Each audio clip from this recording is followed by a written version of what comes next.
Welcome to the city of Nazareth in Upper Galilee, in the nation of Israel. I'm here at what is called Nazareth Village, and we're getting ready to take a little tour, a three-part tour.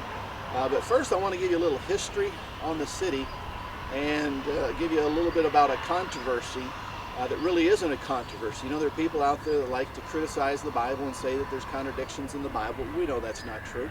There are no contradictions in the Bible, just the people that are reading it. So let's take a look, first of all, at the word Nazareth. It comes from the root word Nazar. Nazar actually means a vine.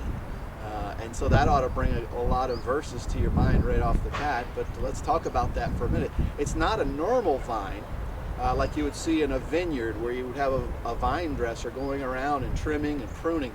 But this is a wild, uncut, unkept vine. And so that's what the word means, an unkept vine. If you go back in Scripture into the book of Numbers, Moses is being commanded by God when he's received the Ten Commandments and the law, and they talk about the law of the Nazarite, or the vow of a Nazarite. And as you look through Scripture, we'll look at one individual, the only one we read about in the Bible, a particular judge by the name of Samson, who had this Nazarite vow on him from his birth, actually even before his birth. But first of all, let's take a look at what Moses was told there. We won't go through the whole chapter. I believe it's Numbers chapter 6. But in that chapter, very specific requirements were placed upon the Nazarite. The number one requirement placed upon the Nazarite was that he was not allowed to touch anything that had to do with wine, that had to do with the vine, another way of saying that. And so he couldn't eat a grape, he couldn't eat a raisin, he couldn't have a glass of wine or a glass of orange, or excuse me, of grape juice. It was part of his vow. The word also meant separated, another variation of it, and it meant that they were separated for what they were called to do. And so Samson had a mission he was called to do. He was separated from the rest of Israel to deliver Israel. So just a little history on the word Nazareth.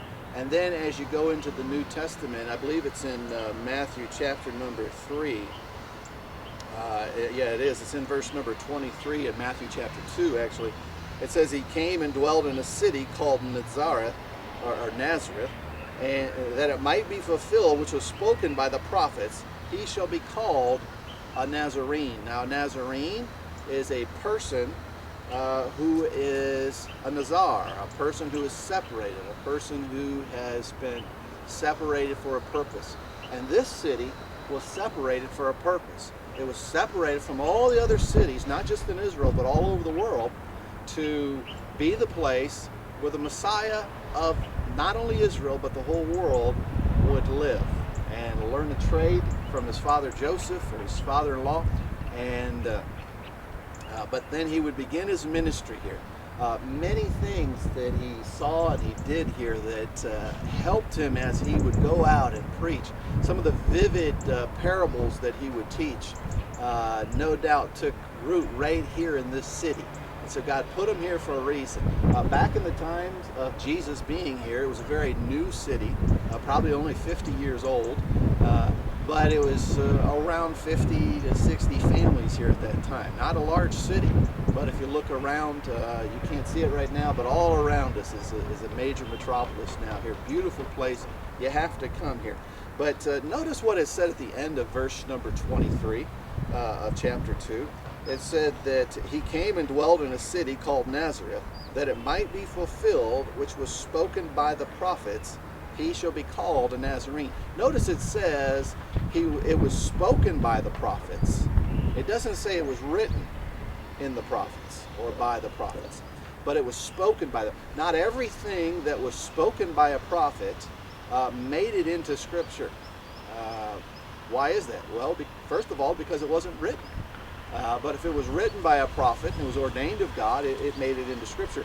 But other things that are just as equal were mentioned in Scripture as maybe it was mentioned in the New Testament, like this example we have here. It was mentioned that it was spoken by the prophets. So not everything spoken by the prophets made it into Scripture, and not everything written by a prophet made it into Scripture. Only those things that were ordained of God. So I hope you've enjoyed this first little teaching on the city, but we're going to go into a synagogue in just a minute, and then we'll go into the house and look what transpired in this area some 2,000 years ago.